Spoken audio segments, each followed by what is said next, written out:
Welcome on in to the Brisbane Bandits post-game press conference after the Sydney Blue Sox even up their round 9 matchup against the Bandits with a 4-3 victory tonight.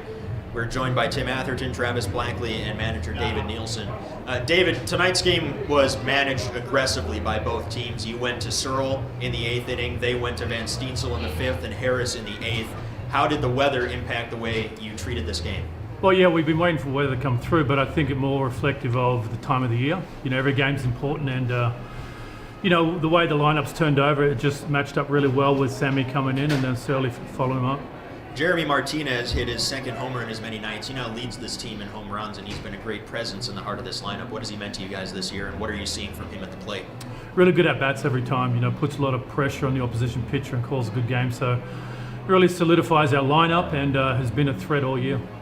Their right fielder, Michael Krause, played the first batter of the 8th inning into a double, but then redeemed himself twice in the 9th with a great sliding stop on the Wade single that probably could have been a double, and then diving catch to end the game. How different does that inning look in the 9th if he doesn't make that sliding stop?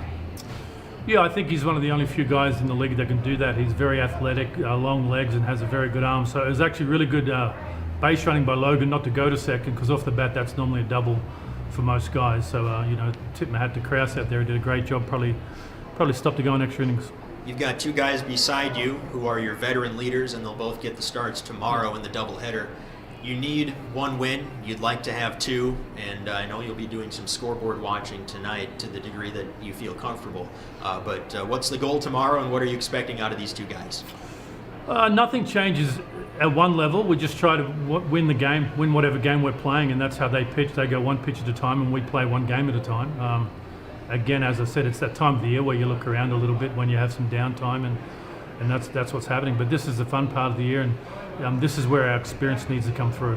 Which order are they going to go in game 1 and 2? I'll go with Atho, and Trav will go second. We'll ask them questions then in that order as well. First question for Tim. You've been trusted with those 7-inning games, game 1 of the doubleheader these last few weeks, and it seems like you've responded well in them. What about that format brings out the best in you? I don't know. I think any game of this series would bring out the best in me. I'm just happy to get the ball and go out there and pitch. I think the way that it does match up nicely is that if a possibility that I can go deep into the game, we help the bullpen out. But if the possibility I don't, then we know that Travis can go deep into the game also. So I don't know what the matchup is. I don't know what the idea behind it is. I like to take the undershirt off and go out there and try and let the other team bake as long as possible and control the ball. So I don't know about the matchup, but As we now hear the rain falling on the roof, weather may play a part tomorrow. I know it's on a starting pitcher to block all that out, but how do you prepare to potentially have a delay or have weather impact your start tomorrow? I prepare the exact same way, whether it was rain, hail, or shine. It wouldn't matter. If it's wet, curveball's going to be a little bit nicer to throw, but no, exact same way, mate.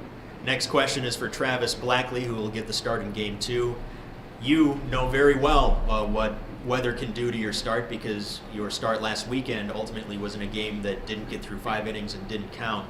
I know you're champing at the bit to try and get back on the mound and try and get back in the win column. Well, what are you looking forward to tomorrow?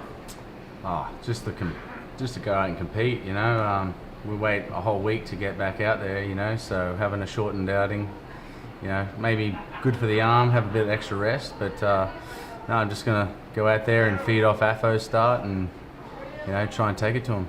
First 3 innings last time out were as sharp as could be. Then in the 4th inning, you ran into a bit of trouble before the rain came. What lessons can you take away from last week's start? I think last week they made the adjustment before I did. It all happened in 6 pitches. I was beating them hard in all game, and then they made a few adjustments and then hit a couple balls hard, and I'm just gonna have to see the adjustment made in one at bat and be able to turn it around and change my game plan up when I need to. When you're the 4-time defending champions, everyone's your rival, but it seems like we got a taste of playoff baseball tonight against the Blue Sox. A lot of emotions running high on both sides. How do you channel that into positive results when you're on the mound? I I kind of let that go. I try and just pitch my game. If I get too up, I start to kind of get out of my game. If I get too down, obviously that's never good. So I always just try and stay focused at my job at hand and give my team the best chance I can to win. Next question is from Paul Campion. I'm Paul. Thanks for you to answer the questions. All right, that'll do it. We'll stay dry and see you all tomorrow as the Bandits play the final 2 games of the regular season here at One Hub Stadium, 2:30 and 6 between the Bandits and the Blue Sox. Thank you, gentlemen. Thank you. Thanks, Mike. And thank you.